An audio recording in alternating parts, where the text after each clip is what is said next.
Mga Lodi, don't skip ads po tayo. Maraming salamat sa patuloy ninyong pagsuporta. Paki-like and share naman dyan mga Lodi. At sa mga gustong mag-donate sa ating GCash or regular na load, mag-comment lang po tayo. Para patuloy tayong makapag-upload ng mga bagong kabanata. Marami pong salamat. Subaybayan natin ang kwento ng isang kabataang nangarap para sa kanyang mga mahal sa buhay. Mula sa pinakamahina tungo sa pinakamalakas. Alamin natin ang kwento ng kanyang buhay. Kabanata 2021 hanggang Kabanata 2030. Kabanata 2021. Ngunit sa sandaling ito, sa tuktok ng bundok Kunlun, si Yehan ay nagpakita na. Nakasuot siya ng puti at nakatayo na nakatalikod ang mga kamay. Nadarama ang nakakatakot na kapangyarihang bumababa mula sa langit, isang bahagyang ngiti ang sumilay sa sulok ng kanyang bibig. Sa mundong ito, walang kapangyarihang higit sa tuktok ng kaharian ng pagtitipon ang pinapayagan. Gamit ang kanyang kasalukuyang kapangyarihan, siya ay natural na pipigilan ng langit at mamamatay pa nga sa ilalim ng kapangyarihan ng langit. Ito ang unang beses na pagbabalik mo, huwag mo akong pretuhin ng ganito. Tumingin si Yehan sa langit at huminga siya ng malalim na para bang ang hangin dito ay nagparamdam sa kanya ng pamilyar. Unti-unti, ang nakakatakot na aura sa katawan ni Yehan ay nawala. Dahan-dahang pinipigilan niya ito, napigilan niya ito sa tuktok ng jogging. Ang ganitong uri ng kapangyarihan ay napakahina para kay Yehan, ngunit para sa mundong ito, ito ay nasa tuktok na. Kung gusto mong patuloy na umunlad, kailangan mong pumunta sa ibang mundo. Tinitingnan ng pamilyar na tanawin na ito, ang matingkad na larawan ay muling sumulpat sa kanyang isipan. Noong araw na iyon, sa tuktok ng bundok Kunlun, nakipaglaban siya ng isang madugong labanan kay Nine Night Sage Monarch, at sa wakas ay natalo niya ito. Noong araw na iyon, sa tuktok din ng bundok Kunlun, iniwan niya ang mundong ito at nagpunta sa kontinente ng Diyos at Demonyo. Higit sa isang taon na ang nakalipas mula sa pagbisitang ito. Ang mga taong kanyang inaalagaan, ang kanyang pamilya, kasintahan, mga kaibigan, at ang mga sumunod sa kanya upang lupigin ang mundong ito sa ilalim ng lupa ng walang reklamo o pagsisisi, ay ligtas ba sila? Iniisip ang eksena na iyon, iniisip ang mga figurang matagal na niyang hindi nakikita, si Yehan ay labis na nasasabik sa sandaling ito. Pagkaraan ng mahigit isang taon, sa wakas ay bumalik siya sa lugar na ito. Tinitingnan ang langit, tinitingnan ang mga bundok at ilog, at naamoy ang pamilyar na amoy sa hangin. Si Yehan ay hindi na napigilan ang pag-uudyok sa kanyang puso, hindi na napigilan ang pagmamataas na sumusulpot sa kanyang puso. Tianlong, nasaan ito? Bigla, tumingin si Yehan sa langit na para bang tinitingnan niya ang mundo. Ang boses na kanya ay umakyat sa langit at muling umalangaw-ngaw sa langit, gamulong, nakasentro sa tuktok ng bundok Kunlun, kumakalat ito patungo sa nakapalibot na mundo, patungo sa mundong ito. Nasaan ang Tianlong? Ang apat na salitang ito ay nagpapahayag sa mundo na siya ay bumalik na muli. Sa sandaling ito, gusto niyang marinig ng buong mundo ang tunog ng kanyang pagbabalik. Nasaan ang Tianlong? Ang apat na salitang ito, na nagmula sa tuktok ng bundok Kunlun, ay kumakalat na patungo sa mundong ito, sa mundong ito. Bumalik muli, sa tuktok ng bundok, may isang binata na nakasuot ng sinaunang damit, may mahabang buhok na umiihip, nakatingala sa langit, na may malakas na hininga. Sa sandaling ito, gusto niyang marinig ng buong mundo ang tunog ng kanyang pagbabalik. Sa sandaling ito, ang kapangyarihan sa katawan ni Yehan ay tila pinakawalan muli.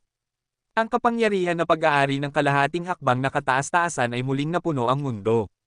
Nang bumalik siya sa sandaling ito, wala siyang mararamdamang takot kung gusto siyang sugpuin ng langit. Ang kapangyarihan at boses ng kalahating hakbang na kataas-taasan sa mundong ito ay nabibilang na sa kategorya ng mga Diyos. Sa sandaling ito, kasunod ng isang tinig, ang apat na salitang ito ay kumakalat, tinatagos ang kawalan, tinatagos ang hadlang ng hangin, kumakalat sa bawat lungsod, at umuulit sa mga tainga ng bawat isa. Sa madaling panahon, ang tinig na ito ay kumalat sa buong kabundukan ng Kilian, sa rehiyon ng Hilagang Kanluran, at sa 7 rehiyon ng Timog Kanluran, Hilagang Silangan, Hilagang Tsina, Silangang Tsina, Gitnang Tsina, at Hilagang Kanluran. Gayunpaman, ang pagkalat ng apat na salitang iyon sa mundong ito ay hindi pa tumitigil. Ang tinig na hamak sa langit na pag-aari ng kalahating hakbang na kataas-taasan ay gumugulong pa rin sa mundong ito, at sa lalong madaling panahon ay kumalat sa buong silangan at maging sa buong kanlurang mundo. Sa sandaling ito, sa araw na ito, sa mundong ito, ang mga tainga ng lahat ay umuulit sa apat na salitang ito. Sa sandaling ito, sa araw na ito, sa mundong ito, sa bawat sulok, ang mga taong nakarinig ng apat na salitang ito ay nagangat ng kanilang mga ulo at tumingin sa langit. Nasaan ang Tianlong? Ang apat na salitang ito ay kumalat sa buong mundo sa loob ng maikling panahon, naabot ang mga tainga ng lahat ng nakakarinig sa mga ito. Ang apat na salitang iyon ay tila nagtatanong, ngunit tila nagpapahayag din ng isang bagay. Sa madaling salita, ang tinig na ito na kumalat sa bawat sulok ng mundo ay nakakuha ng maraming tao na tumingin pataas. Sino ang taong nagsabi ng mga salitang ito? Bakit naririnig ang kanyang tinig sa lungsod na ito at sa bansang ito? Kabanata 2022. Sa sandaling ito, sa lupain ng Huaxia, lahat ng nilalang ay tumangala, at naaakit din sila ng tinig na ito. Sa sandaling ito, ang lalaking may kaluluwa ng dragon ay nakatingin din sa kalangitan sa itaas ng kanilang mga ulo. Matapos ang isang sandaling pagkagulat, ang kanilang mga ekspresyon ay nasa sabik at ang kanilang hininga ay umaalon. Ang apat na salitang iyon ay tumatawag sa kanila, ang pananampalataya sa kanilang mga puso ay bumalik na muli. Dahil, sa mundong ito, iisa lamang ang tao na maaaring tumawag kay Tianlong maging sa nakaraan o sa hinaharap. Tianlong, narito. Sa ilang mga lungsod sa rehiyon ng Hilagang Kanluran, ang mga natutulog na mainit ang dugo ng mga lalaki ay nagangat ng kanilang mga ulo isa-isa, nakaharap sa langit, at sumigaw ng mga tinig na kanilang pinipigilan sa kalaliman ng kanilang mga puso. Tianlong, narito. Tianlong, narito. Tianlong, narito. Kuwit-kuwit. Pagkatapos nito, bawat lalaking may kaluluwa ng isang dragon na kumalat sa lupain ng China ay sumigaw ng kanilang mga tinig sa langit. Kahit nasa silangang mundo sa ilalim ng lupa, sa bawat sangay ng Tianlong, lahat ng mga lalaki ng Tianlong ay sumisigaw, at sa kanlurang mundo, ang mga tao ng Tianlong ay sumisigaw din ng kanilang mga umuugong na tinig sa mundong ito. Sa sandaling ito, tila ang mundo ay puno ng mga sigaw mula sa mga lalaking Tianlong, sinasagot nila ang pananampalataya sa kanilang mga puso, at ngayon, si Tianlong ay narito pa rin, at ngayon, si Tianlong ay naghihintay sa pagbabalik ng pananampalatayang ito. Sa lungsod ng Shanghai, sa paaralan ng martial arts ng Tianlong, libu-libong lalaki ang nagtitipon sa panloob at panlabas ng mga looban, at lahat sila ay sumisigaw at umuungal sa langit. Bumalik ka na ba? Sa grupo ng mga matatanda, ang mga miyembro ng grupo ng mga matatanda tulad ni Zhou Lai at Sun Bumiye ay nakatingin sa langit sa harap ng bintana. Kahit na sila na nasa mataas na posisyon sa Tianlong ay hindi mapigil ang umiyak sa sandaling ito dahil ang tinig na iyon masyadong pamilyar sa kanila. Ang binata na iyon, matagal na nilang hinintay, sa wakas ay bumalik.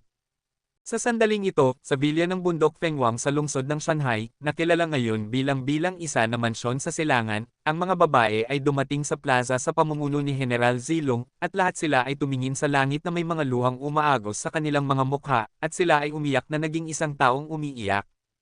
Dahil, narinig din nila ang tinig na iyon, at bilang mga taong nasa tabi nila, matagal na nilang iniisip ang tinig na ito at matagal na.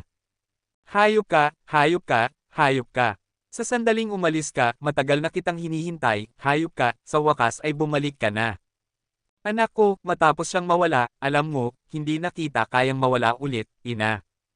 Oh, kapatid, nami-miss ka na ni Ching-Cheng, talaga kitang nami-miss. Sa plaza, sina Ho Feng, Yan Zihan, Huang Nishiang, Xiao Qingcheng, Yan Qingmo at iba pa ay umiyak. Ang kapaligiran ng kalungkutan at kagalakan ay kumalat sa buong vilya. Umiyak na nila ang lahat ng kanilang luha ng mahigit isang taon, ngunit sa sandaling ito, gusto pa nilang umiyak ng marami. Ang tagpong ito ay nagparamdam sa lahat ng mga general ng Zilong na umiyak. Ang binata na iyon, ang pananampalataya sa kanilang mga puso, sa wakas ay naghintay sila sa araw na ang kanilang hari ay bumalik. Sa sandaling ito, sina Zhou Yuner, Li Xinran, at Yin Yaifei na nasa punong tanggapan ng Tianlong Group ay umiyak din. Sa wakas ay naghintay sila para bumalik ang hayop na iyon. Sa sandaling ito, kahit na ang matatag na si Li Xinran ay gusto lang umiyak. Sa mall, maaari silang maging mapagpasyahan at walang awa. Higit sa isang taon ay hindi isang mahabang panahon, ngunit ang pagpapahirap at sakit ng paghihintay sa isang taong hindi alam kung buhay o patay ay hindi isang bagay na kayang tiisin ng mga ordinaryong babae. Sa sandaling ito, sina Yan Lingjiao, Nangang Zexen, Zugban Roo, at Wu Ying na nasa lungsod ng Yanjing ay nakatingin din sa langit sa iba't ibang direksyon, ang mga luha ng kagalakan at sakit ay hindi mapigil ang bumagsak mula sa mga sulok ng kanilang mga mata. Lalaki, sa wakas ay bumalik ka na.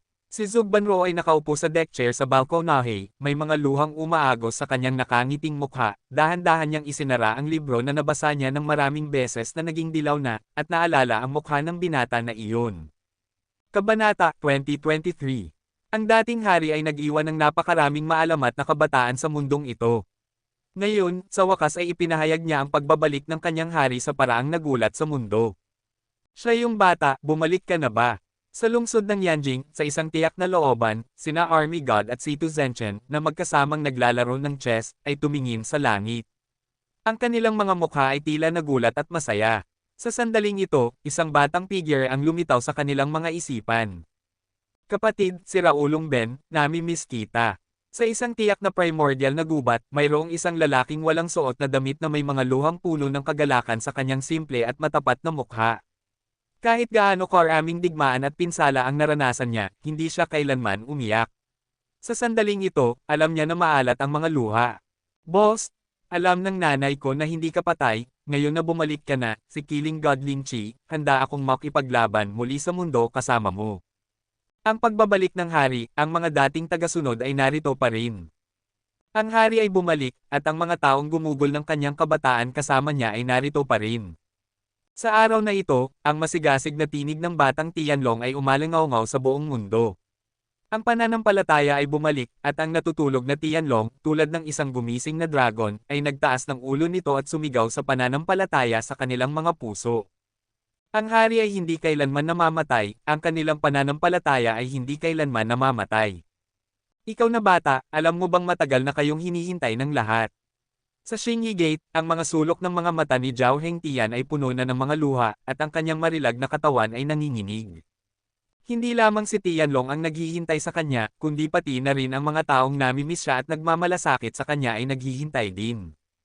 At ang araw na ito, hinihintay na ito ng lahat. Yuru, pupunta ako sa lungsod ng Shanghai, ang Panginoon ng Heavenly Dragon ay bumalik na, paano ako, si Zhao Hengtian, ay mawawala. Sige, alam kong matagal mo na siyang hinihintay. Master, pupunta ako sa lungsod ng Shanghai. Sa bundok MA, isang magandang babae na nakasuot ng sinaunang kasuotan ay umiyak na may mga luha sa kanyang mga mata. Sa sandaling ito, gusto niya talagang makita ang binata na kumuha na ng kanyang puso. Si Master Wuo ay bumantong hininga ng may kasiyahan, sige, hindi ka pipigilan ng Master, napalampas mo ito noong una, gamitin mo ito ng mabuti sa pagkakataong ito. Sa araw na ito, si Bigong Xiaoer, na hindi bumaba ng bundok ng isang taon, ay bumaba ng bundok. Bago iyon, nasa bundok MA siya. Natatakot siya na makikipagkita siya sa mga pamilyar na tao at maalala ang mga bagay na nagparamdam sa kanya ng sakit sa puso, ngunit sa sandaling ito, wala siyang dapat iwasan. At sa araw ding iyon, sa kabilang tuktok ng bundok MA, si Leng Wufei, na nagbabalak na gugulin ang natitirang bahagi ng kanyang buhay dito at gugulin ang kanyang buhay kasama si Master Wuyok, ay bumaba rin ng bundok. Ang Panginoon ng mga Heavenly Dragon ay bumalik na, at ang mga Heavenly Dragon ay narito na, at isa ay hindi maaaring mawala. Tai Yuan, Shangxi, ang lumang bahay ng pamilya Chen, ang dalawang matatandang tao na mukhang mas matanda na ay umalis na rin dito sa sandaling ito, ang batang lalaki na kanilang pinanood na lumaki ay bumalik na ngayon, kahit na hindi na sila makalakad, kailangan pa rin silang buhatin. Gayon din, ang multo na tagapaglingkod mula sa Hilagang Silangan at si Qiu Tiangang mula sa Hilagang Kanluran ay nagmadali rin sa lungsod ng Shanghai sa araw ding iyon. Sa buong China, sino ang dating sumunod sa binata na iyon upang makipaglaban sa lahat ng direksyon, si Shenlong General at iba pang mataas na antas na Tianlong ay umalis din sa araw na ito. Sa lungsod ng Yanjing, dahil sa paghahatid ng tinig na ito, nagdulot ito ng kaguluhan sa kadiliman. Hindi mahalaga kung ito ay ang mga pangunahing pamilya o ang nakatagong kapangyarihan sa itaas, alam nilang lahat na ang binata na nawala pagkatapos ng labanan sa tuktok ng bundok Kunlun ay bumalik na. Matanda, tinig ba iyon ng apo ko? Si matandang yan ay nakaupo sa isang wheelchair, umiiyak, at ang kanyang kalooban ay nagbabago-bago. Sa nakalipas na isang taon, tumanda siya ng husto. Matanda na siya at hindi na kayang tiisin ang napakaraming suntok. Pagkatapos ng labanan sa tuktok ng bundok Kunlun, ang matandang lalaki ay nagkasakit ng lubusan, at kung hindi dahil sa suporta ng isang pag-iisip sa kanyang puso, maaaring siya ay nakahiga na sa malamig na lupa sa sandaling ito. Matanda, tama ang narinig mo, si Young Master Son, ay sa wakas ay bumalik na. Ang mga mata ni Keyang ay bahagyang mapula rin, ngunit nakita ang pag-aalinlangan ni matandang yan, dali-dali siyang tinapik sa likod at sinabi, matanda, humawak ka, sa wakas ay naghintay ka na sa araw na ito, huwag mong hayaang maipit ang iyong mga binti sa iyong mga tirentas. Okay lang, kahit na mamatay ako ngayon, wala akong pagsisisi.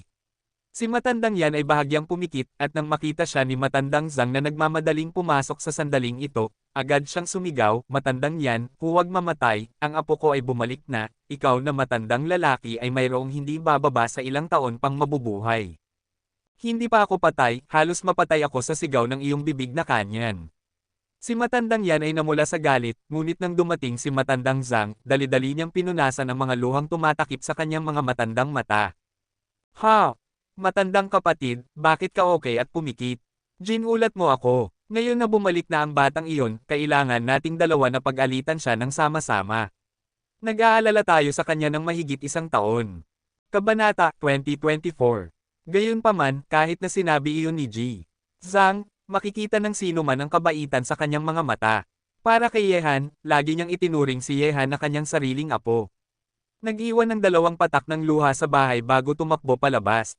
Sa madaling salita, habang kumakalat ang tinig ni Qi Lianshan at inihayag ni Yehan ang kanyang pagbabalik, ang mga taong dapat gumalaw para sa kanya ay isa-isa nang gumalaw.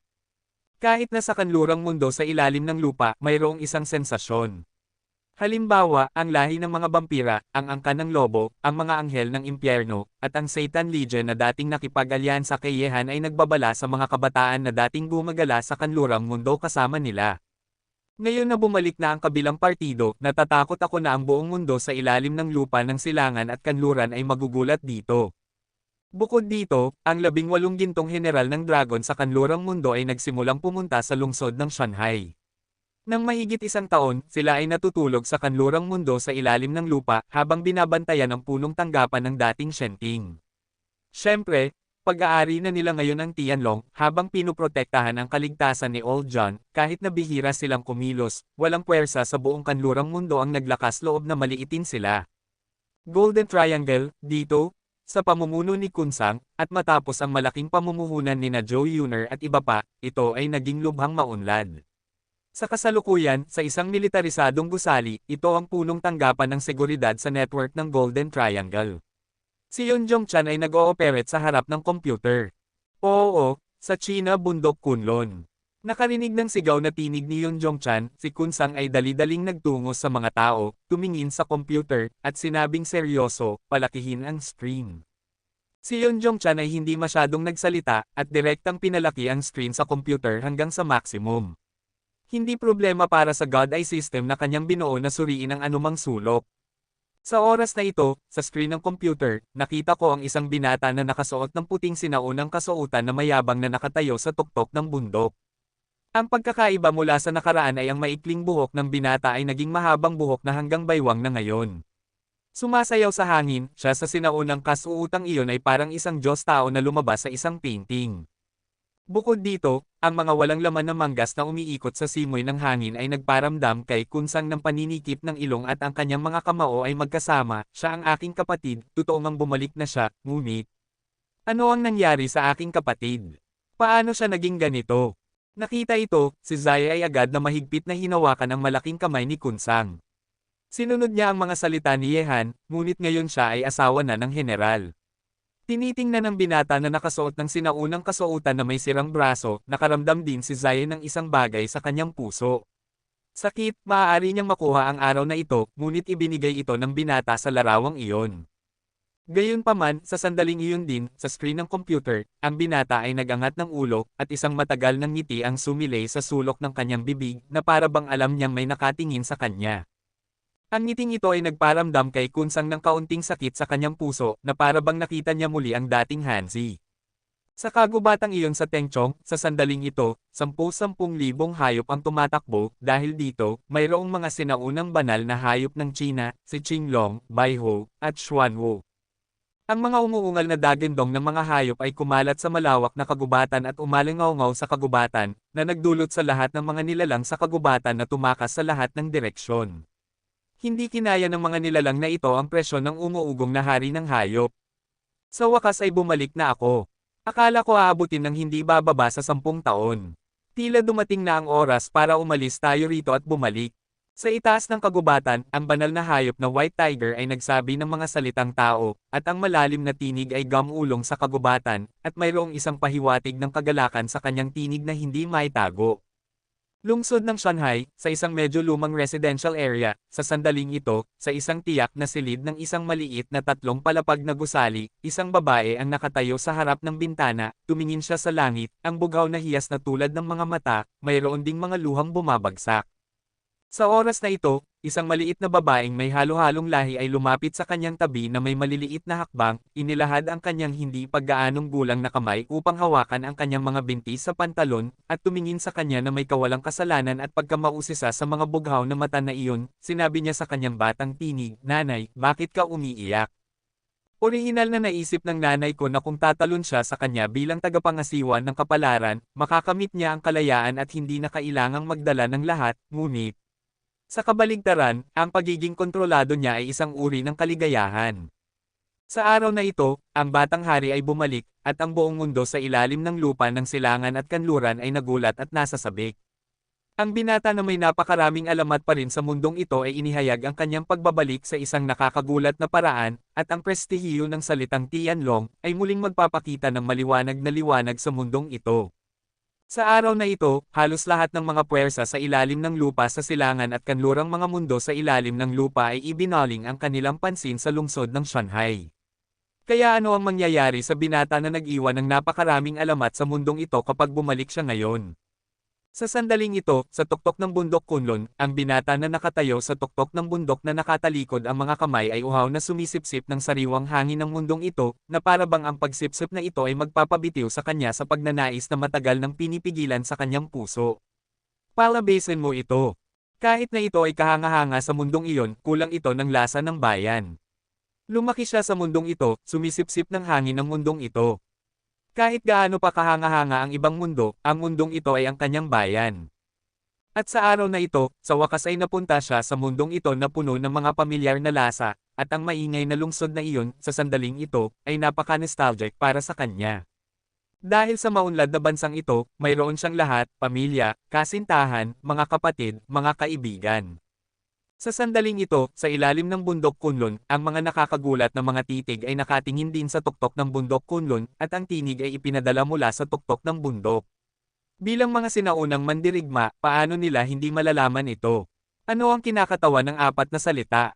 Ang batang iyon, sa wakas ay bumalik na. Mayroon ding isang ugnay ng kagalakan sa mukha ng prinsipe. Ang kanyang mga mata ay tila tumusok sa mga ulap at napunta sa tuktok ng bundok.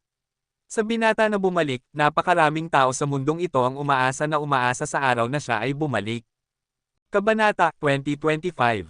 Ngunit sa sandaling ito, sa tuktok ng bundok, isang sinag ng liwanag ang sumulpat mula sa kawalan patungo sa malayo. Napakabilis ng bilis na kahit ang hari, prinsipe, at iba pa ay hindi ito makita ng malinaw. Napigilan siya, ngunit kahit na ang kanyang lakas ay napigilan sa tuktok ng jogging, ang kanyang bilis ay hindi pa rin ordinaryo sa mundong ito. Ngayon, sa mundong ito, pinapayagan siyang lumipad, at siya, na nasa itaas ng langit, ay mas mapapahalagahan ang maganda at maunlad na bansang ito ng walang hadlang. Sa sandaling ito, gusto niyang bumalik sa mansyon ng kanyang mga pangarap, ang lungsod na minsan niyang tinaasan mula sa itaas ng langit. Sa bilis ni Yehan, wala pang kalahating oras ay nakabalik na siya sa lungsod ng Shanghai mula sa tuktok ng bundok Kunlun. Ang sinag ng liwanag na iyon ay parang isang bituing panaginip na kumikislap sa maingay na lungsod sa ilalim ng bughaw na langit. Unti-unti, ang dating pamilyar na lungsod ay nakita na niya, at wala namang gaanong pagbabago rito. Ang pamilyar na mansyon ay nakita na rin niya sa sandaling ito. Sa plaza, nakita niya ang mga pamilyar na figure. Ito ang mga miyembro ng pamilya na kanyang namimiss araw at gabi. Ito ang sumusuporta sa kanyang motibasyon upang magpatuloy. Sa sandaling ito, sa daan patungo sa Phoenix Mountain Villa, may tatlong sasakyan na mabilis na nagmamaneho, papunta sa villa. Kailangan lang tingnan ni Yehan para malaman kung sino ang nasa tatlong sasakyan. Sino ang Panginoon? Ang tatlong babaeng iyon ay lumabas mula sa Tianlong Group, ngunit tumawid sa mga pulang ilaw hanggang sa Phoenix Mountain Villa, dahil alam nilang lahat na kapag bumalik ang lalaki, tiyak na magpapakita siya sa bahay na ito sa lalong madaling panahon. Sa taong ito, maraming hirap ang dinanas ko para sa iyo. Bamantong hininga si Yehan sa kanyang puso. Matapos makita ang tatlong sasakyan na nagmamaneho papasok sa Phoenix Mountain Villa, ang kanyang figure ay unti-unting bumaba mula sa langit. Sa sandaling ito, sumakit ang kanyang puso. Nasa sabik at nanginginig, ang mga mukha ng pag-iisip araw at gabi ay nagparamdam sa kanya na para bang gusto niyang yakapin silang lahat ng mahigpit sa kanyang mga bisig. Ang tunog ng mabilis na preno ay narinig sa plaza ng mansyon. Sina Joe Yuner, Li Xinran, at Yin Yaifei ay determinadong binuksan ang pinto ng sasakyan. Ang kanilang mga mukha ay malamig at may kakayahan sa mga propesyonal na kasuotan. Nanay, tama ang narinig ko. Talaga bang bumalik na ang hayop na iyon? Ang mukha ni Joe Yuner ay puno ng mga luha. Sa taong ito, lahat sila ay masyadong nagsikap. Sa pamamagitan lamang ng pagtatalaga sa kanilang sarili sa gawain ng Tianlong Group ay maaari nilang mapawi ang sakit sa kanilang mga puso. Gayunpaman, sa sandaling iyon din, sa kawalan sa likuran ni Joe Yuner at iba pa, ang binata na nakasuot ng puting sinaunang kasuotan ay lumutang pababa. Ang kanyang mahabang buhok, ang kanyang sinaunang kasuotan, at ang kanyang pambihirang aura ay nagparamdam sa lahat na tumingin sa kanya. Ang kanilang mga mata ay tulala, at ang mukha na iyon ay ang pinakapamilyar at pinakamimiss nila.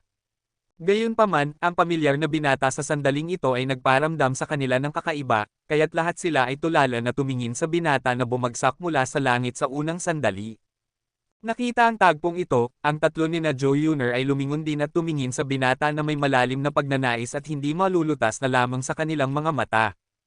Nanay, Yuner, ako, ay bumalik na. Bumalik na ako, ang mga salitang ito ay lumitaw sa isipan ni Yehan ng maraming beses, na naginip siya na isang araw ay sasabihin niya ang mga salitang ito sa kanyang pamilya. Sa sandaling ito, sinabi niya ito, ngunit, tinitingnan ang larawang iyon ang mga sulok ng mga mata ni Yehan ay nagkaroon ng luha sa sandaling ito, pati na rin ang mapuputing balbas ni Yan Qingmo na natatakpan ng mga luha. Ang pangungusap na ito, bumalik na ako, ay nagdulot sa susunod na sandali, ang magagandang figure na natatakpan ng mga luha ay nagmadali patungo sa kanya, ang tahimik na mga luha, ang mga labi na kumagat sa kanyang mga balikat, ay nagparamdam sa kanya na may mali. Sakit, ngunit walang katapusang mga pag-iisip at pag-ibig. Sa sandaling ito, sa bilya ng mansyon, mayroong isang pagsabog ng kalungkutan at kagalakan. Ang pagbabalik ng binata ay nagparamdam sa kanila na ang pasanin sa kanilang mga balikat ay mas magaan. Matapos maghintay ng mahigit isang taon, kahit gaano pa karami ang sakit, basta't sa huli, lahat sila ay nakaramdam na sulit ito kapalit ng pagbabalik ng binata. Sa sala, pinatulog na ni Yehan sina Joe Yuner at iba pa. Ngayon na bumalik na siya, ang mga babaeng ito ay masyadong nagtiis para sa kanya, kaya oras na para magpahinga sila ng mabuti. Tinitingnan ng mga natitirang babaeng nakahilig sa sopa at natutulog sa magkabilang gilid ng binata, ang mga mata ni Yan Qingmo na puno ng pagkadismaya ay napuno ng kaligayahan. Salamat sa pakikisama ng kanyang anak at manugang na hindi kailanman iniiwan ang kanyang anak at hindi kailanman iniiwan siya. Nanay, ang nakaraang taon ay nagdulot sa iyo ng pag-aalala. Si Yehan ay dahan-daang bumangon, nang hindi ginugulo sina Joe Yuner at iba pa na natutulog na, lumapit siya sa tabi ni Yan Qingmo, tiningnan ang kanyang mapuputing templo, at ang dulo ng kanyang ilong ay biglang nakaramdam ng paninikip. Ang pagkawala ng kanyang asawa ay nagdulot sa kanya ng paghihirap ng mahigit isang taon. Noon, si Yehan ay nasa ibang bansa at hindi makakabalik upang samahan siya. Nang maglaon, umalis siya ng hindi alam kung buhay o patay, at ang babaeng ito ay muling nagtiis ng hindi maisip na sakit tama. Sa ilalim ng mga double blow na ito, maiisip kung gaano kasakit ang puso ni Yan Qingmo. Ang mga araw at gabi na kanyang tiniis ay nagdulot sa kanyang orihinal na maitim na mahabang buhok na magkaroon ng puting hibla, at ang mga balbas sa magkabilang panig ay tuluyang naging puti. Ang mga matang orihinal na may alindog ay puno na rin ng pagkadismaya ng mundo. Noong una, si Yan Qingmo ang pinakamagandang babae sa lungsod ng Yanjing. Kahit na pagkaraan ng 20 taon, kakaunti ang mga taong makakapantay sa kanyang kagandahan. Gayunpaman, sa loob lamang ng ilang taon, tila tumanda siya ng higit sa 10 taon. Average na edad. Ano ang nagdulot sa dating kahangahangang babaeng ito na maging ganito? Malinaw kay Yehan. Tinitingnan si Yehan na ang mga mata ay basa, ang matandang mukha ni Yan Qingmo ay nagpakita ng isang tingin ng awa, dahan-dahan niyang pinunasan ang mga luha mula sa mga sulok ng mga mata ni Yehan, ang mga luha ng kagalakan ay hindi mapigil ang damaloy muli, nakahilig sa balikat ni Yehan, umiiyak ng mahina, ngayon lang, nang bumalik ang kanyang anak, hindi siya nakipaglaban sa mga manugang na iyon, sa sandaling ito, gusto niya lang mahiga sa balikat ng kanyang anak at umiyak ng tahimik. Alam ng nanay na ng mahigit isang taon, hindi ka nagkaroon ng mas madaling buhay kaysa sa amin. Alam din ng nanay na ng mahigit 1 taon, lagi mong iniisip kami, ngunit, anak, pangako sa nanay, sa pagkakataong ito, huwag kang magiging ganito. Maghiwalay tayo, okay. Si Yan Qingmo ay nakahilig sa balikat ni Yehan, ang walang laman na manggas, ang nawawalang kanang braso, ay nagparamdam sa kanya na parang tinutusok ang kanyang puso ng karayom. Hindi niya maisip kung ano ang ginagawa ni Yehan ng mahigit 1 taon. Dumating siya rito, ngunit alam niya na si Yehan ay tiyak na dumaan sa maraming panganib upang maging siya kung ano siya ngayon. Kabanata 2026. Ngayon, ayaw na niyang umalis sa kanya ang kanyang nag-iisang anak dahil hindi niya kayang tiisin ang isa pang paghihiwalay at hindi niya kayang tiisin ang isa pang mahabang paghihintay at suntok. Nakarinig ng halos nagmamakaawang tinig, sumakit ang puso ni Yehan, huminga siya ng malalim, at tumanggaw ng mabigat, hindi na tayo maghihiwalay, ang ating pamilya ay hindi na maghihiwalay. Unti-unti, si Yan Qingmo ay sumandal din sa balikat ni Yehan at nakatulog ng mahimbing. Napagod na siya ng mahigit 1 taon, at ang isang magandang tulog ay magpapawi ng kanyang malungkot na puso, gumaling. Sa oras na ito, sa pwesto ng hagdan, 2 general ng Zilong ay nagbuhat na ng isang antok na maliit na lalaki pababa, marahil ito ay ang tunog sa ibaba na gamulo sa natutulog na maliit na lalaki, tinitingnan ang loob ng silid. Sa napakatahimik na tagpo, ang maliit na lalaki ay gamulong ng kanyang mga malalaking mata, nakakagulat na hindi umiyak, at tahimik na tumingin sa lalaking nakatitig sa kanya sa sandaling ito. Nakita ito, si Yehan ay marahang inilagay si Yan Qingmo sa sopa, at naglakad patungo sa maliit na lalaki. Binibilang ang oras, ang maliit na lalaki ay mahigit na 2 taong gulang na ngayon, at hawak siya sa kanyang mga bisig ng isang general ng Purple Dragon. Hindi siya umiyak o nag-ingay, tumingin lang siya kay Yehan na naglalakad patungo sa kanya na nakabukas ang kanyang mga malalaking mata. Naalala mo pa ba ako? Tumingin si Yehan sa maliit na lalaking ito, ang lambot sa kanyang mga mata ay tila natunaw siya. Nakarinig nito, ang nakakagulat ay ang maliit na lalaki ay tumanggaw ng mabigat, at binuksan pa ang kanyang mga kamay kay Yehan. Nakita ito, nakaramdam si Yehan ng paninikip sa kanyang puso, at niyakap ang maliit na lalaki gamit ang isang kamay. Ito ang kanyang anak. Pagkatapos ng maingat na pagkalkula, hindi pa siya nagtagal kasama niya, natatakot akong hindi alam ng maliit na lalaking ito kung paano siya tawagin ngayon. Tatay. Si Moran, isang batang tinig ang nagmula sa bibig ng maliit na lalaki. Ang tawag na iyon ay halos matunaw ang puso ni Yehan, nakikita ang mga malalaking matang nakatitig sa kanya, ang mga mata ni Yehan ay muling hindi mapigil ang mabasa. Nakita ito, ang General Zilong sa tabi niya ay hindi mapigil ang ibaling ang kanyang ulo. Tatay, huwag kang umiyak, sabi ni nanay. Ang tatay ang pinakamalakas na lalaki sa mundo, maaari akong kumanta para sa iyo, ang mga insekto ay lumilipad, ang mga bulaklak ay natutulog, isa-isa ay maganda, hindi natatakot sa dilim, natatakot lamang sa sakit sa puso, pagod man o hindi pagod. Nakikinig sa kantang inaawit ng batang tinig na iyon, ang ilong ni Yehan ay lalong nanikip. Ang kantang ito ay ang unang pagkakataon na inawit niya ito sa kanya nang bumalik siya mula sa ibang bansa, ngunit naalala pa rin ng maliit na lalaking ito na sa sandaling ito, at inawit ito sa kanya bilang kapalit. Ang maliit na lalaki ay kumanta, at itinaas ang kanyang hindi paggaanong gulang na maliit na kamay upang panasan ang mga luha mula sa mga sulok ng mga mata ni Yehan, ngunit ang batang pag-awit na iyon ay nagparamdam kay Yehan na para bang gusto niyang ibigay ang pinakamahusay sa lahat ng bagay sa mundong ito sa kanya.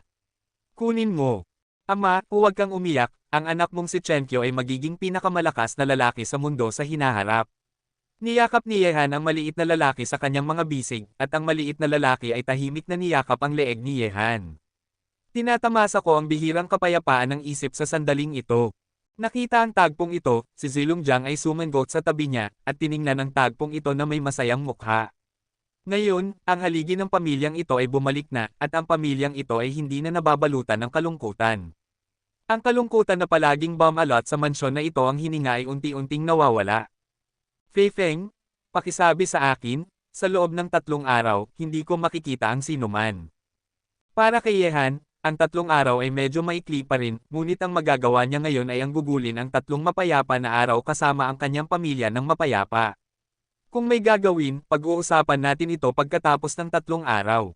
Tinitingnan ng grupo ng mga babaeng mahimbing na natutulog sa sopa, ang puso ni Yehan ay lalong naging mapayapa, hindi para sa iba, kahit para sa mga babaeng ito, kailangan niyang mabuhay ng mabuti. Opo, Young Master Ye. Tumanggaw si Fei Feng, at umatras. Ngayon na bumalik na si Yehan, natatakot ako na maraming tao mula sa langit at lupa, maging mula sa silangan at kanluran, ay nagmamadali sa lungsod ng Shanghai, at ang utos ni Yehan ay tiyak na magpapatahimik sa mga taong ito maghintay ng 3 araw. 3 araw, para kay Yehan, ang oras ay masyadong maikli pa rin.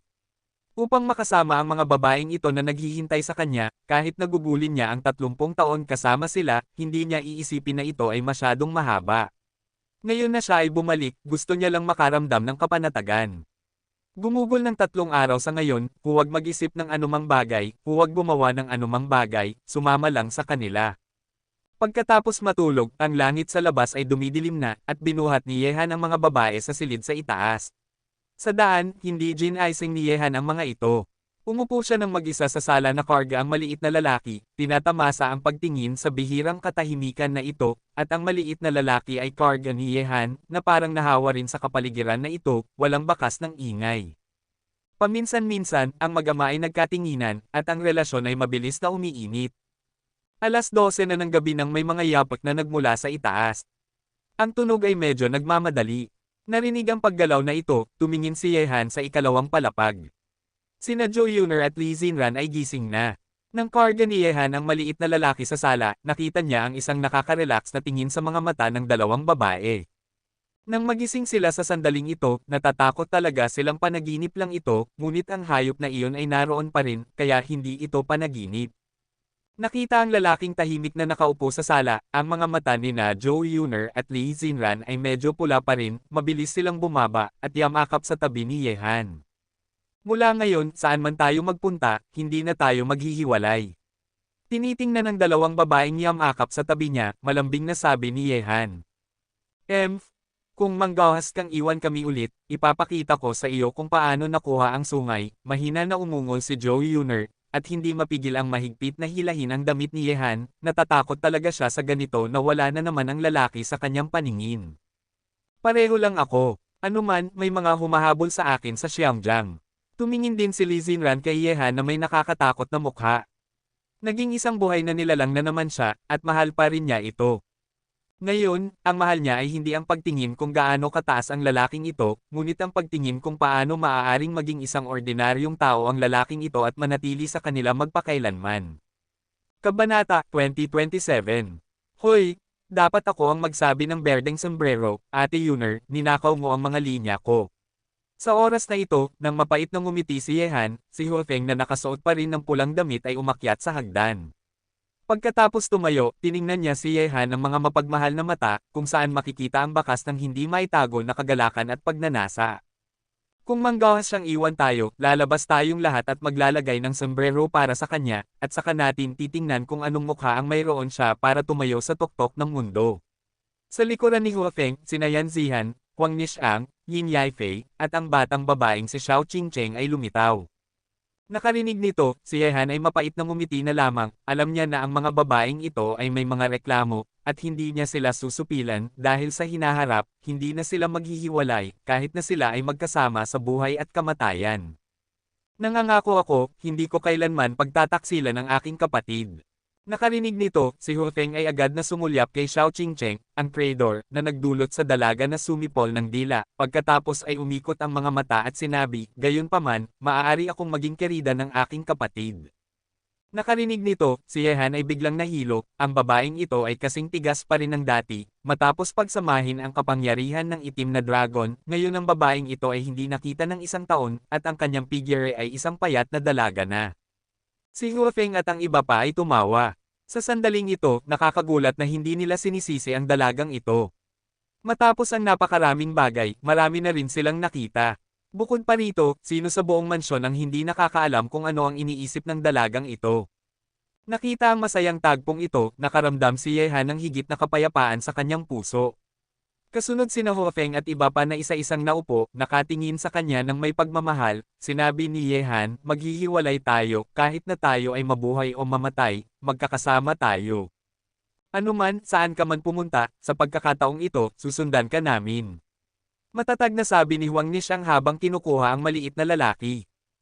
Tahimik na tumango si Yehan, paano pa siya maghihiwalay sa kanila, bukod pa rito, hindi niya kayang tiisin ang sakit ng pag-iibigan, ang mga babaeng ito ay lalong hindi makakaya. Gago, nasaan ang kamay mo? Hinawakan ni Joe Yuner ang walang laman na braso ni Yehan, at isang tingin ng awa ang kumalat mula sa kanyang mga mata.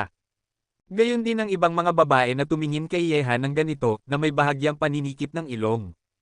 Kahit na nawala ang lalaking ito ng mahigit isang taon, ngunit, ang sirang kanang braso, ang mahabang buhok, at ang mga matang puno ng pagkadismaya ay nagparamdam sa kanila na ang lalaking ito ay tiyak na nagkaroon ng mahirap na buhay at nakaranas ng maraming hindi maisip na panganib.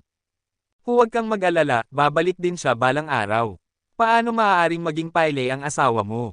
Hindi nag-alala si Yehan, ang kanyang kanang braso ay maaaring muling lumaki anumang oras na gusto niya, ngunit naghihintay pa rin siya sa pagkakataon na sinabi ni Suzako. Isang madilim na tingin ang sumulyap sa mga mata ni na Joe Yuner at iba pa, ngunit kung ang lalaking ito ay makakabalik, ano kung siya ay payle? Paano kung masira ang lahat ng kanyang mga kamay at paa? Sinundan pa rin nila siya ng walang reklamo o pagsisisi. Nasaan si Ate Yeching? Nang magkasama kayong mawala sa bundok Kunlun, bakit hindi siya bumalik? Saan kayo nagpunta? Nakarinig nito, ang mga mata ni Yehan ay dumilim, at agad siyang ngumiti, ang aking kapatid ay nasa isang magandang lugar, huwag kang mag-alala, pupunta ako at iuuwi siya, at walang makakapigil sa akin. Tungkol sa pinuntahan ko, babalik ako sa pagkakataong ito. Sama-sama kitang dadalhin upang makita ang kahangahangang mundong iyon. Gago, susundan ka namin kahit na pumunta tayo sa impyerno. Malambing na sabi ni Ho Feng. Sa buhay na ito, may utang ako sa iyo ng sobra. Bamantong hininga si Yehan sa kanyang puso. Narinig ito, ang ilang mga babae ay umupo malapit kay Yehan, nakasandal sa isa't isa.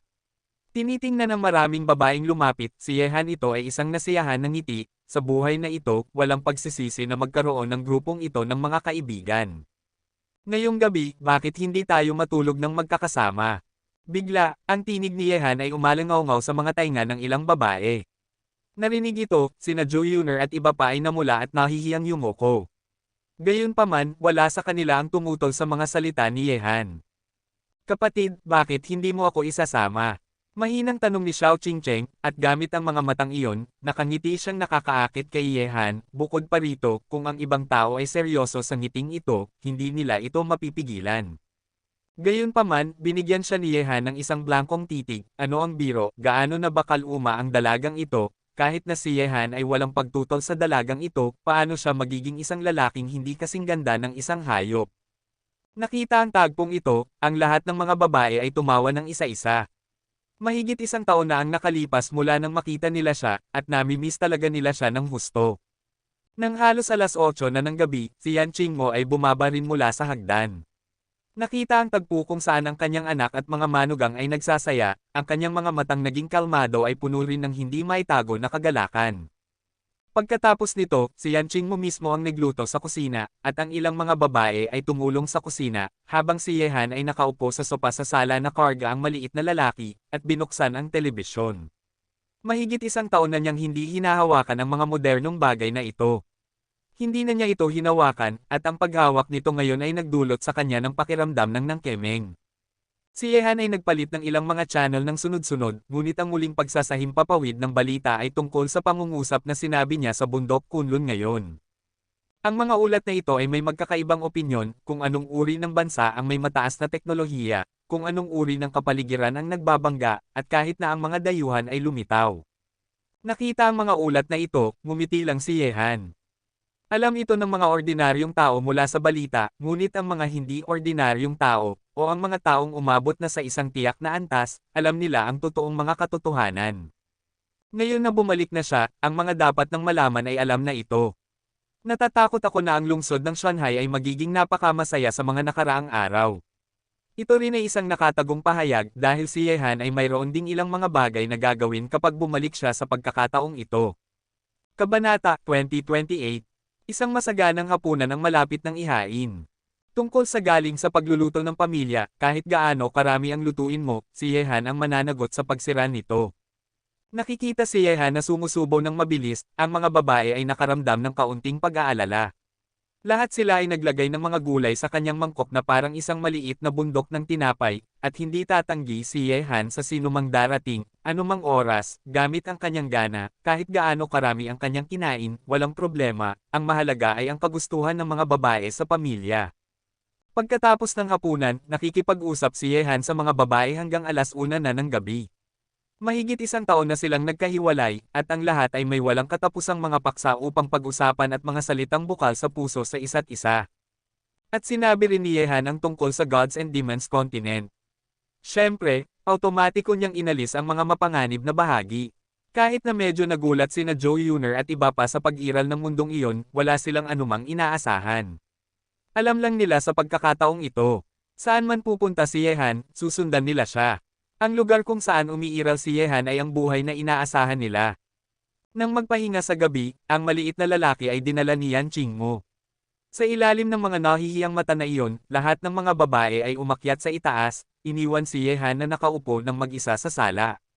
Sa isang tiyak na silid sa itaas, pinalayas na siya ng mga babae, kaya't mapait na mukha siyang bumalik sa kanyang sariling silid.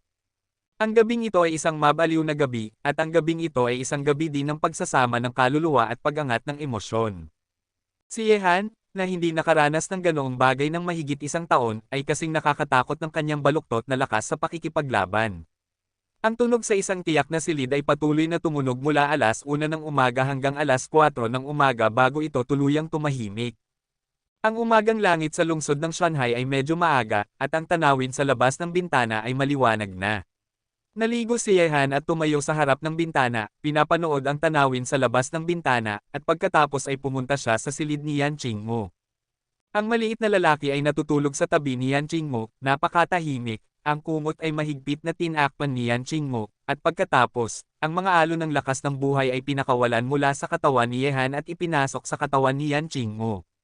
Gamit ang kapangyarihan ng buhay, ang matandang mukha ni Yan Qingmo ay babalik muli, at ang kanyang mapuputing balbas ay magiging kasing itim at maganda gaya noong siya ay bata pa. Kahit na may anumang nakatagong sakit sa kanyang katawan, mawawala ang mga ito at magiging malusog ang mahabang buhay ay hindi isang problema, at ginamit na ni Yehan ang kapangyarihan ng buhay kina Joe Yuner at iba pa kanina. Hindi natutulog si Yehan. Para sa kanya, hindi mahalaga kung natutulog siya o hindi. Pagkatapos, pumunta si Yehan sa likod ng bundok ng Phoenix Villa, kung saan inilibing ang mga Tianlongwei na namatay sa labanan. Nakatingin sa mga lapida na ito, biglang naramdaman ni Yehan na gusto niyang manigarilyo, ngunit nang hawakan niya ang kanyang bulsa, napagtanto niyang hindi siya naninigarilyo ng mahigit isang taon. Young Master Ye. Sa oras na ito, sa likuran ni Yehan, si Fei Feng ay lumitaw kasama ang isang general ng Purple Dragon. Tumango si Yehan, at sinabi, ang paunawa ay magpapatuloy, ang Brilliant Hotel ay 3 araw na ang lumipas. Tumango si Fei Feng, at umalis kasama ang general na zilong na iyon. Natatakot akong lahat ng puwersa ay nagmamadali sa lungsod ng Shanghai ngayon.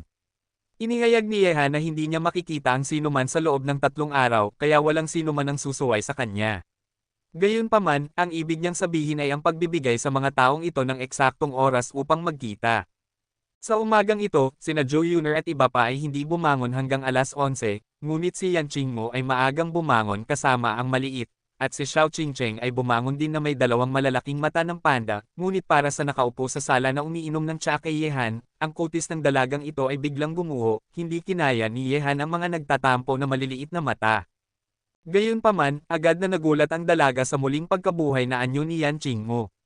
Sa katunayan, medyo nagulat din si Yan Qingmo, ngunit pagkatapos sabihin sa kanya ni Yehan, nakahinga siya ng maluwag, at tinulungan siya ng kanyang anak na mabawi ang kanyang kabataan, syempre masaya siya.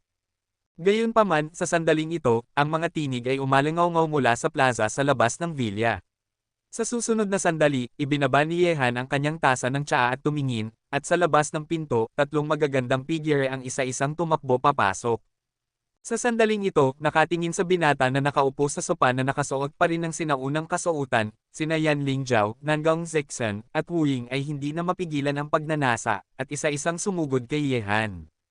Narito, ang umiiyak na tunog ng kalungkutan, ang jade hand na mahigpit na humawak sa kanya, ay muling dumampi sa puso ni Yehan. Hayop, saan ka ba namatay ng mahigit 1 taon? Hinayaan ni Yehan ang mga kamao na tumama sa kanya ng isa-isa. Sa sandaling ito, nakaharap sa pag-aalboroto ng tatlong babaeng ito, kaya niya lamang ito tiisin. Ginamit niya ang kanyang katawan upang sumandal ng mahigpit sa kanila.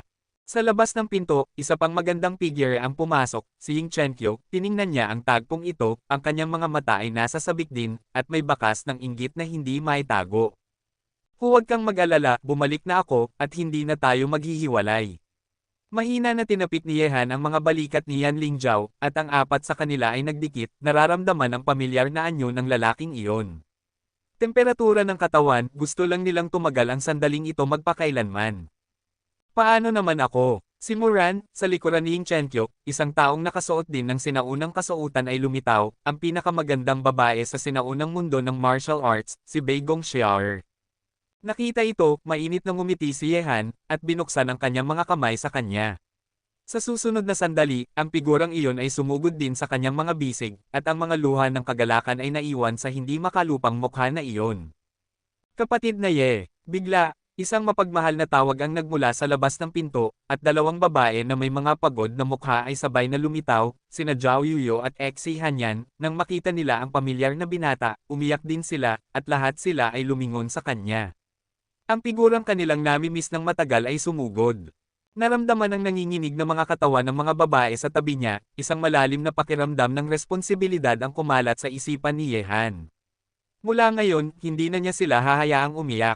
Sa araw na ito, ang mga babaeng pamilyar kay Yehan ay isa-isang bumalik. Pagkatapos ni Xi Hanyan na nag-iisa na nagmula sa gitnang China, at si Zhao Yuyo na nag-iisa na nagmula sa lugar ng Olympic League, sina Xiao Yunyan at Cao Ying, na nasa Jiangsu at Zhejiang, na nagpapaunlad ng Tianlong Hotel, ay nagmadali rin dito. Kinilala sila ni Han. Kabanata 2029. Ngayon na hindi na sila nagkita ng isang taon, natural na may kalungkutan at kagalakan sa pagitan ng dalawang partido. Ang ganitong uri ng tagpo ay nagparamdam kay Yehan na ang responsibilidad sa kanya ay mas mabigat pa. Sa buhay na ito, paano niya mabubuhat ang mga babaeng ito na handang maghintay sa kanya? Pagkatapos ng isang maikling panahon ng init, sina Yan Lingjiao, Nangong Zexan, Wu Ying, Bai Gongxiao, Zhao Yuyo, Xi Hanyan, Xiao Yunyan, Cao Ying at iba pa ay unti-unting kumalma mula sa pag-iyak ng kagalakan. Nang bumalik ang lalaki, hayaan silang lahat na makahanap muli ng suporta, at magkaroon ng pag-asa sa kanilang mga puso, kaya hindi na nila kailangang maghintay magpakailanman. Ang ganitong uri ng araw ang pinakamahirap para sa kanila. Nang mahigit isang taon, kaya lang nilang paralisahin ang kanilang sarili sa iba't ibang bagay, at nagsusumikap na magpatuloy.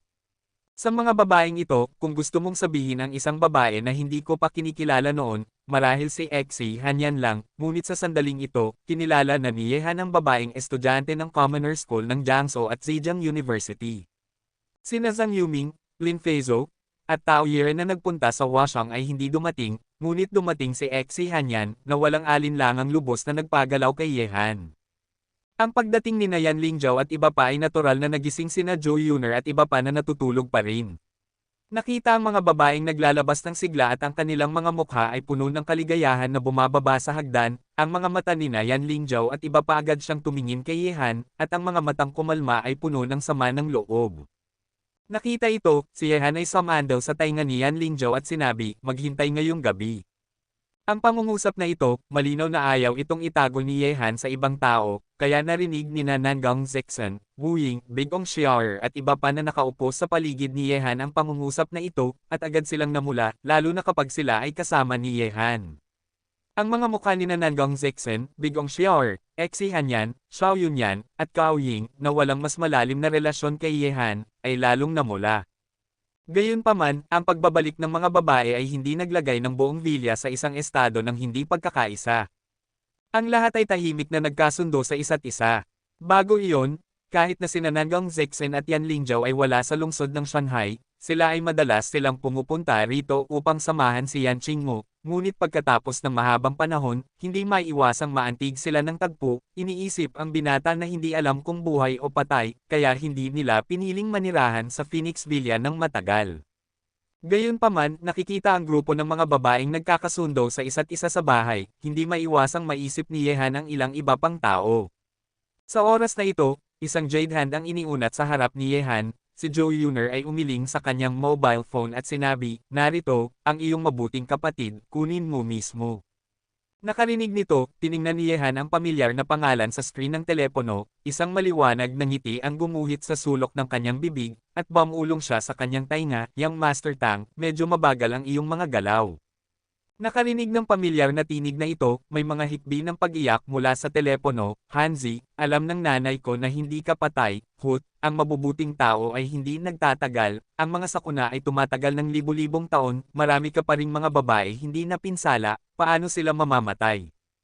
Nakarinig ng tunog ng pag-iyak na parang bata mula sa telepono, naantig si Yehan, at pagkatapos ay ngumiti siya at sinabi, "Okay, buhay at maayos ba ako? Kung hindi ako namatay, mamamatay ka sa pag-iyak." "Woo! Wala akong pakialam sa iyong mga utos, sina Laolin at ako ay pupunta na upang makita ka ngayon." "Huwag, ikaw na bata, hayaan mong manahimik ako ng ilang araw, sabihin kay Kuya Lin, magkikita tayo sa Brilliant Hotel noon." Matapos sa wakas ay mapakalma si Young Master Tang, iniisip ang dalawang dating kapatid, isang taos-pusong emosyon ang sumilay sa mga mata ni Yehan. Gayunpaman, sa pagbabalik ni Yehan, maraming tao mula sa buong mundo ang nagtipon sa lungsod ng Shanghai, na parang mga multo at halimaw mula sa lahat ng uri ng buhay ay unti-unting nagtipon sa lungsod ng Shanghai. Gayunpaman, dahil sa pag-iral ng Tianlong, ang mga taong ito ay napakabait, bukod pa rito, ang lungsod ng Shanghai ay ang lugar kung saan sumikat ang binata. Sa oras na ito, walang sino man ang naglakas loob na saktan siya. 3 araw ang mabilis na lumipas. Matapos gugulin ng 3 araw na tahimik na kasama ang mga babae sa Phoenix Mountain Villa, sa araw na ito, hiniling ni Yehan kay Feifeng ng General Zilong na ihatid siya sa isang sasakyan. Ngayon, nakasuot siya ng itim na suit.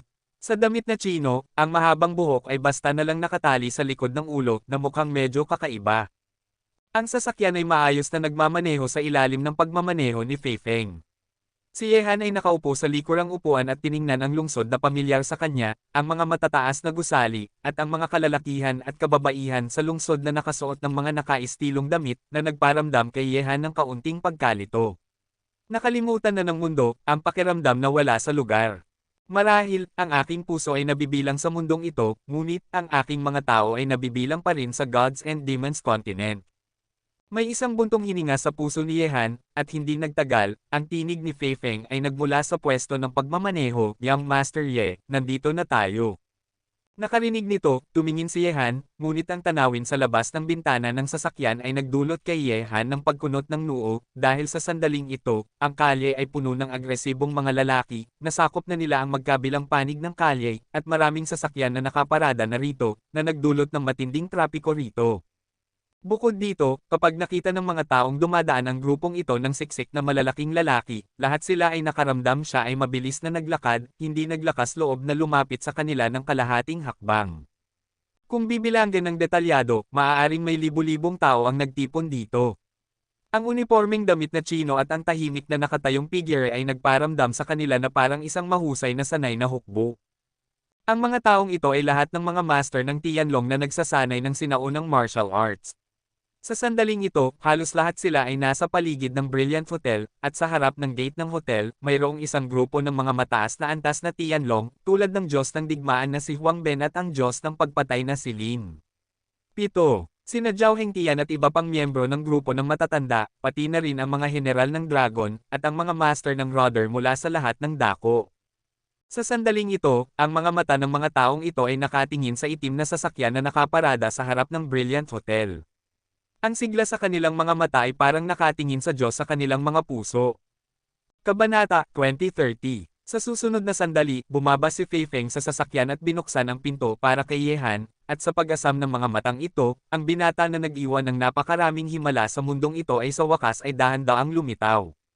Sa sandaling lumitaw siya, ang panatiko na kapaligiran sa nakapalibot na hangin ay naging mas matindi pa, at lahat ng kanyang mga mata ay nakatuon sa binata na nag-akay sa kanila upang lupigin ang mga mundo sa ilalim ng lupa ng silangan at kanluran.